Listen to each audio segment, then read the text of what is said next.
যিশুৰ মহান প্ৰেম, আশ্চৰ্য প্ৰেম মোৰ আত্মাক উদ্ধাৰ দিলে।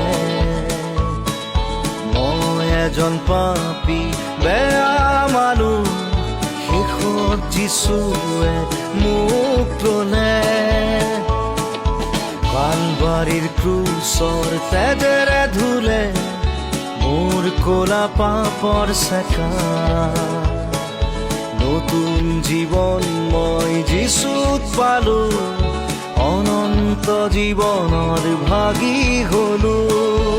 এতিয়া বুজিছো, বিশ্বাস কৰিছো আৰু জানিছো, যিশু